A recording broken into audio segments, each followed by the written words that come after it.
उप मुख्यमंत्री और वित्त मंत्री दिया कुमारी ने ब्यावर में विभिन्न कार्यक्रमों में शिरकत की।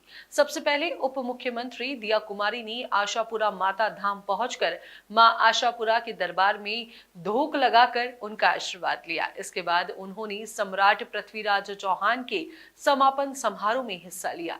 इसके बाद उप मुख्यमंत्री दिया कुमारी ने सामूहिक विवाह सम्मेलन में हिस्सा लिया।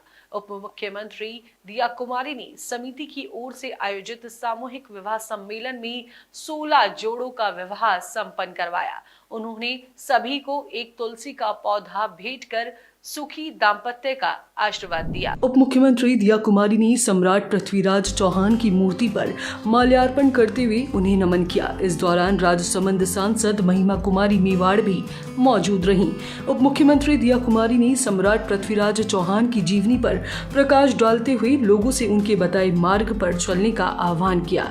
इस अवसर पर उप मुख्यमंत्री दिया कुमारी ने कहा कि इस प्रदेश की धरती शौर्य और त्याग की धरती है। इस धरती पर महाराणा प्रताप और सम्राट पृथ्वीराज चौहान, मीराबाई, पन्नाधाय जैसे वीर सपूतों ने जन्म लिया और देश की रक्षा के लिए अपना सर्वस्व न्यौछावर कर दिया।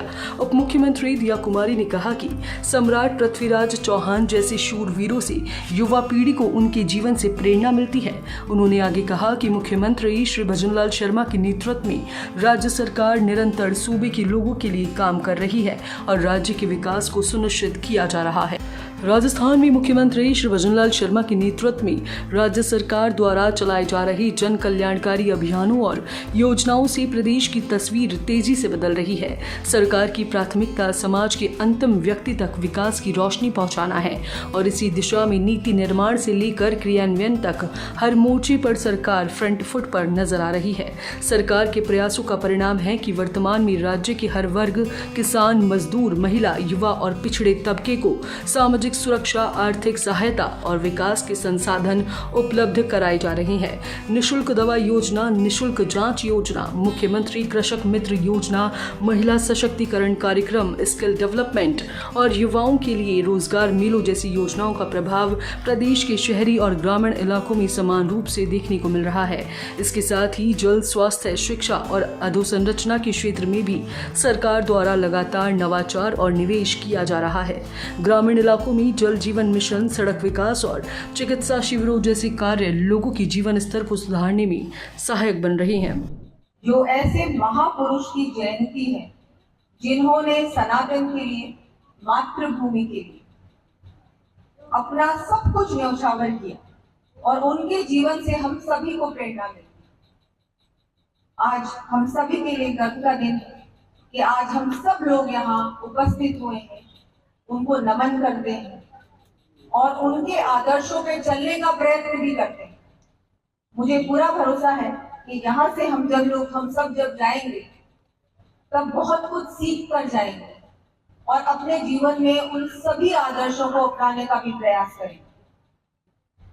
मैं आज सम्राट पृथ्वीराज चौहान जी की जयंती पर उनको नमन भी करती हूँ और एक सरकार की प्रतिनिधि होने के नाते अपनी ओर से भी प्रयास करूंगी। सरकार को भी मैं निवेदन करूंगी, मुख्यमंत्री जी को भी निवेदन करूंगी।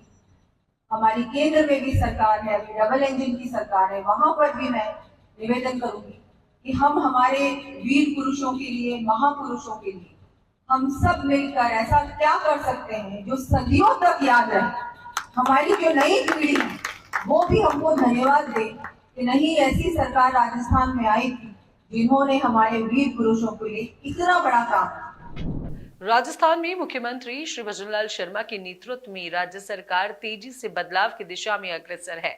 सरकार की नीतियां और योजनाएं समाज के अंतिम व्यक्ति तक पहुंच बनाने में सफल हो रही हैं। विभिन्न जन कल्याणकारी योजनाओं के माध्यम से प्रदेश में हर वर्ग को आर्थिक संबल और सामाजिक सुरक्षा सुनिश्चित की जा रही है।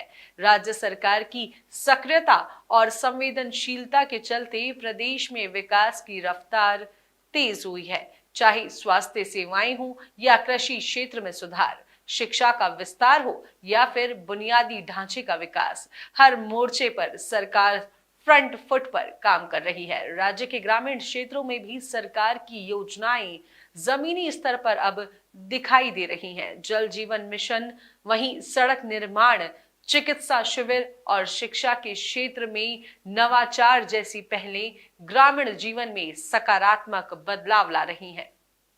आज की इस खास रिपोर्ट में फिलहाल के लिए इतना ही। जल्द होगी आप सभी दर्शकों से फिर एक बार मुलाकात नई खबरों और नई जानकारियों के साथ। तब तक के लिए मुझे दीजिए इजाजत। चैनल को लाइक, शेयर, सब्सक्राइब करना बिल्कुल ना भूलें। नमस्कार।